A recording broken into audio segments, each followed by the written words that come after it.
I think we don't know a lot. There is a lot we do not know. We just don't know yet. Il y a manifestement des choses qui se sont passées qu'on ne sait pas. Was it a mistake that got out of control, or was it done deliberately? C'est pas naturel, c'est ce que vous voulez dire? Non, ce n'est pas naturel, c'était un travail de professionnel, un travail de biologiste moléculaire.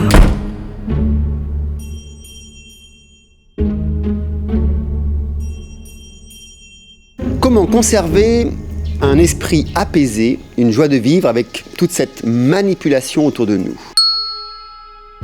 Est-il possible de rester centré, aligné avec ses valeurs, de continuer à avoir des projets, des rêves, de l'enthousiasme alors que l'oppression et la dictature s'imposent autour de nous? Dans cette vidéo, nous allons découvrir une autre facette de cette crise préméditée, programmée et admirablement orchestrée. Nous allons voir aussi quelques opportunités offertes par cette expérience existentielle que nous vivons actuellement. Voici une vidéo pour les gens motivés, pour ceux qui veulent le rester et pour tous ceux qui veulent le devenir.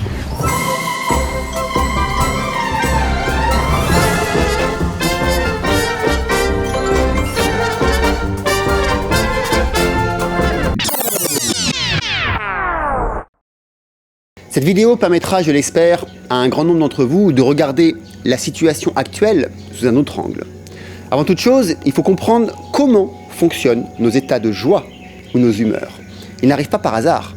C'est un processus très précis qui nous permet de vivre nos journées en bonne santé physique et mentale, dans la joie, dans la bonne humeur, ou de les vivre dans une détresse mentale, dans la peur, dans le stress et dans l'immobilité. Lorsque nous entendons un message qui perturbe, comme par exemple celui d'Emmanuel Macron, qui annonce un couvre-feu à 21h, la limitation de rencontres à 6 personnes, ou le port du masque même en famille, il y a de quoi être submergé émotionnellement. Ce couvre-feu, il se fera entre 21h et 6h du matin. Et au fond, ce qu'on veut surtout attraper, si j'ose dire, à travers cette mesure de couvre-feu, c'est tout ce qui a fait progresser le virus dans ces régions, c'est-à-dire les rendez-vous, entre guillemets, privés, les parties, les anniversaires, les moments de convivialité, on se retrouvait à 50 et 60, des soirées festives, malheureusement, parce que ce sont des vecteurs d'accélération de ce virus. Même dans le cadre familial, de mettre vos masques si vous ne venez pas d'être testé. Ce virus, il est dangereux et grave pour tout le monde. Mais voilà, c'est ici que tout se joue. La problématique pour 100% des personnes qui vivent encore dans le déni de ce crime contre l'humanité, c'est tout simplement qu'elles s'identifient à leurs émotions. Nous ne sommes pas nos émotions. Les médias de la peur, les politiciens de la peur, les médecins moutons, les forces de l'ordre corrompues qui les appuient et suivent leurs plans le savent très bien et en jouent. Une émotion, c'est quelque chose d'instantané et de physique qui est, je dirais, hors de notre contrôle. Lorsqu'une information extérieure nous arrive, elle traverse notre corps et en fonction de chacun, donne une sensation particulière. Ça peut être des montées de chaleur, des frissons, des crampes, des tremblements, des pincements dans le ventre, la gorge nouée. Jusque-là, on va dire que c'est OK. Et c'est à partir de maintenant que la différence est grande.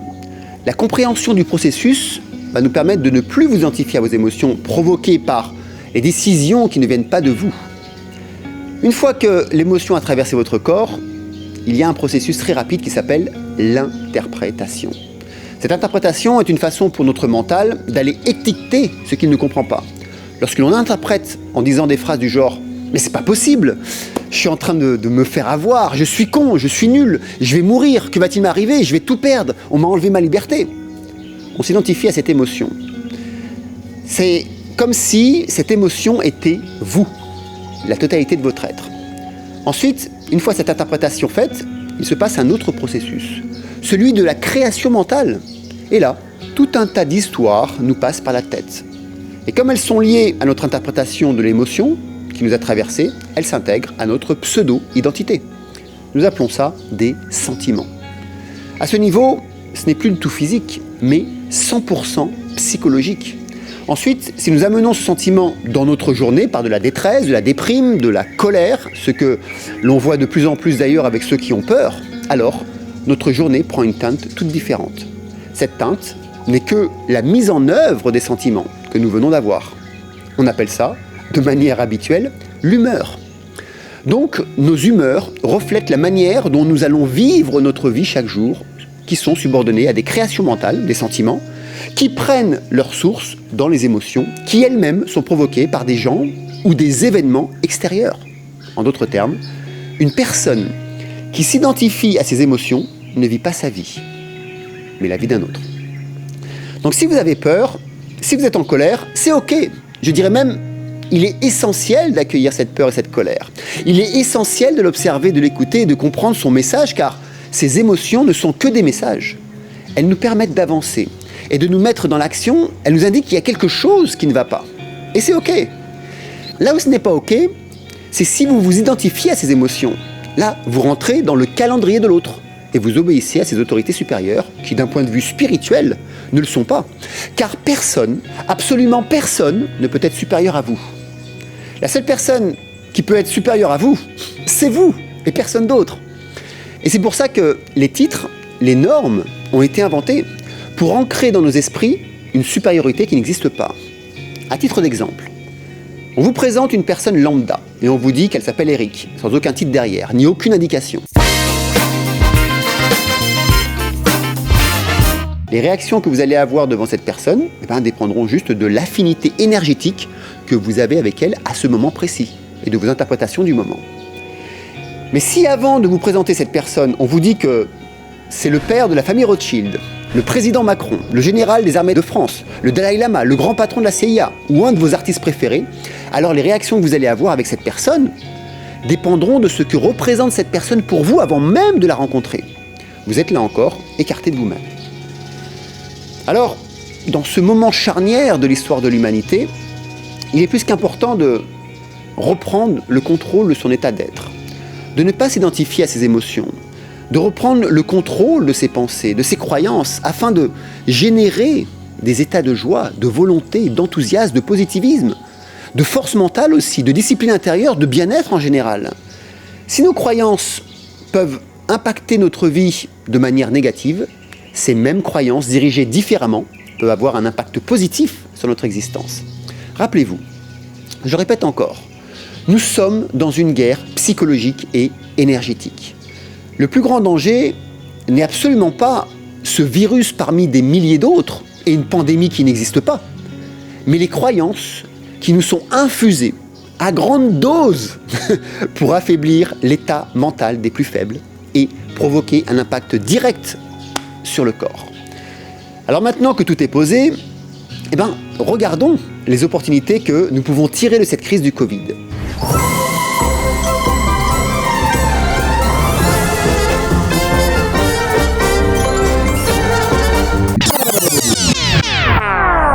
Alors la liste, attention, n'est absolument pas exhaustive. Et libre à vous d'en rajouter dans les commentaires, ce qui d'ailleurs permettra d'inspirer plus largement toute la communauté des Soulminders et celle de nos lecteurs. Ainsi, ensemble, nous allons créer la plus grande liste des opportunités de cette pseudo-pandémie qui nous est imposée.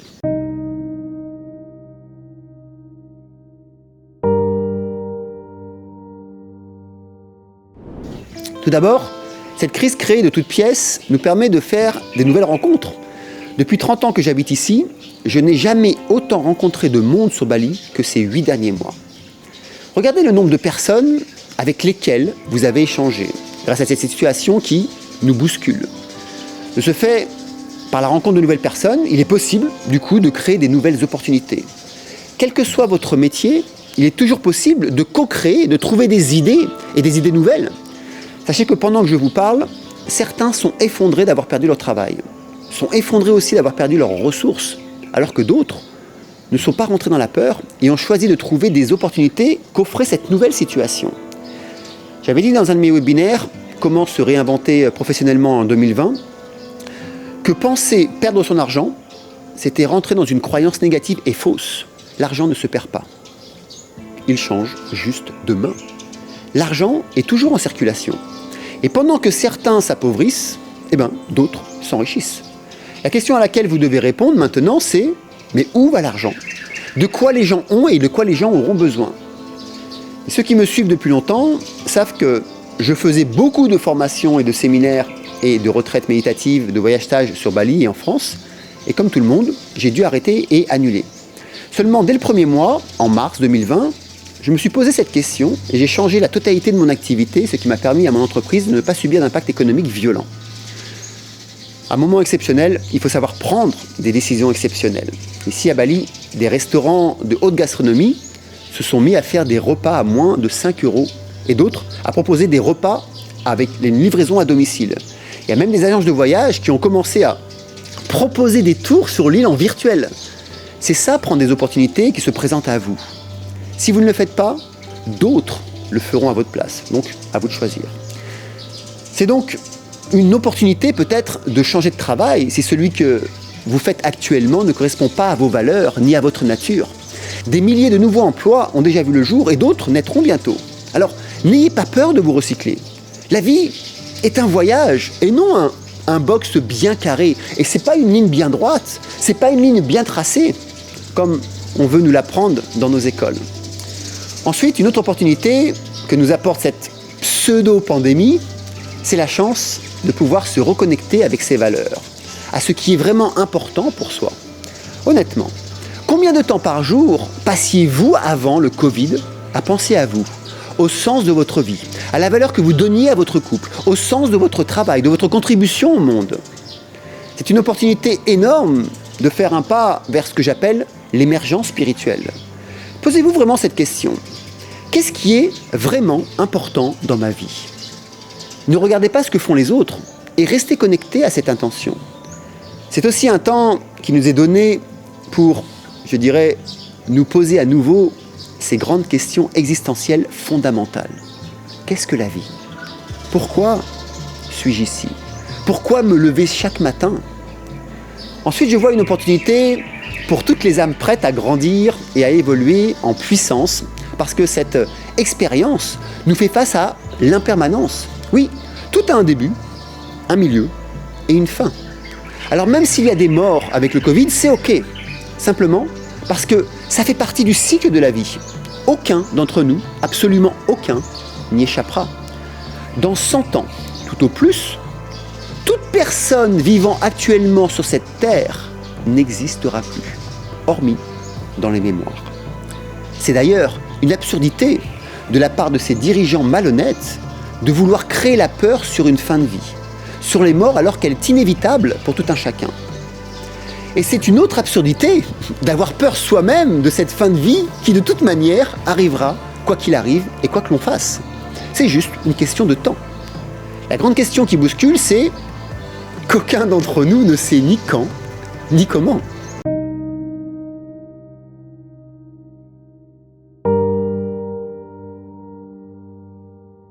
L'autre fait vraiment important que nous dévoile cette crise de 2020, c'est la confrontation avec nos limitations, avec nos peurs.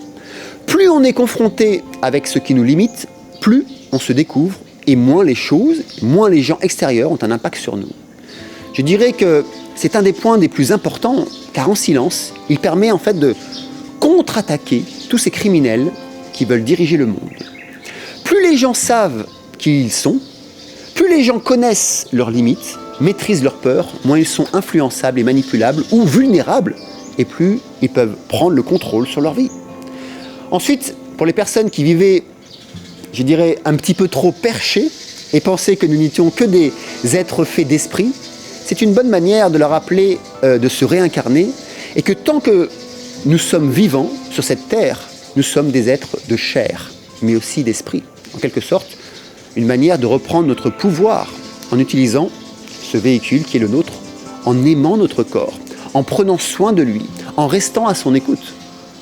Il n'y a aucun médecin au monde, aucun scientifique, aucun dirigeant politique et aucun journaliste qui pourra vous soigner d'une bactérie ou d'un virus mieux que votre corps lui-même.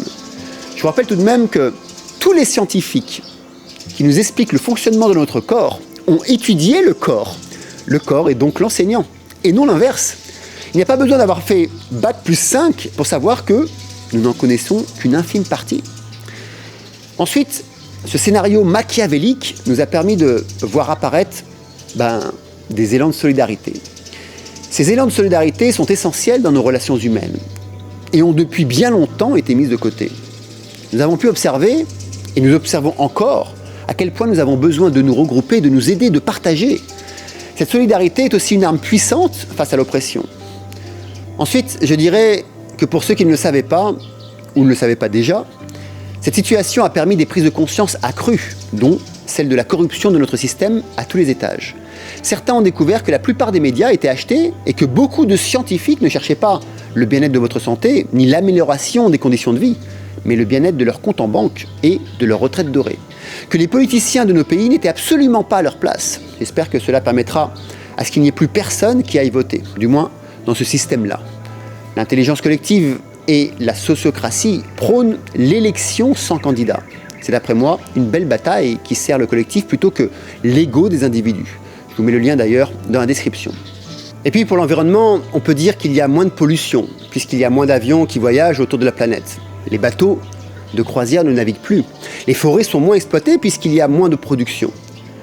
Nous ici, à Bali, comme il n'y a plus de transport du tout, il n'y a plus aucun taxi, et nous observons 80% de véhicules en moins sur les routes, l'air est devenu plus respirable. Par voie de cause à effet, j'ose imaginer que la biodiversité peut avoir un moment de repos et que son déclin actuel soit ralenti. Pour beaucoup, ça a été aussi une opportunité pour se reconnecter avec la nature, pour se rappeler que nous, humains, nous ne sommes pas les maîtres du monde. Et sans faire de jeu de mots, je dirais plutôt que nous sommes les maîtres de la destruction du monde. Mais ceci reste que mon avis personnel. Cette reconnexion avec la nature nous permet une plus grande ouverture d'esprit, un meilleur état d'être dans un monde qui nous dépasse et que l'on doit respecter avant tout. Et pour finir cette liste non exhaustive, je dirais que cette Covid-comédie est une opportunité pour faire le tri dans ses relations, ses pseudo-amis et même au sein de son propre couple. Profitez de cette période pour évacuer tous les vampires d'ambition. Vous recentrer avec les êtres qui méritent votre présence et qui ont besoin de la vôtre. Donc voilà, cette crise politique, cette crise égotique, cette crise sociale et financière, cette pseudo-crise sanitaire, émotionnelle, cette guerre psychologique, cette guerre énergétique, cette Covid-comédie peut se traduire par 3 mots. Une crise systémique. Oui, c'est une crise systémique, mais sur un autre plan. C'est la possibilité là, maintenant, pour chacun d'entre nous, de retrouver nos valeurs humaines, de redonner du sens à nos vies et de nous rappeler qui est le conducteur et qui sont les passagers. Le vieux monde est en train de s'effondrer. Un monde rouillé, souillé, bafoué, un monde corrompu, désastreux, un monde écœurant. Et pendant ce temps-là, un autre monde est en train de s'élever. Un monde où les valeurs sont plus importantes que les profits. Un monde où l'humain est plus important que les projets. Un monde où les non-humains sont plus importants que les bien-être personnels. Un monde où la nature qui nous accueille est plus importante que nos désirs infantiles. Et je finirai en posant une seule question. Quel chemin allez-vous prendre? La ligne rouge qui s'englue dans les peurs, qui s'effondre et est appelée à disparaître? Ou la ligne verte qui émerge en silence vers un renouveau porteur d'espoir, de justice, de paix et d'amour?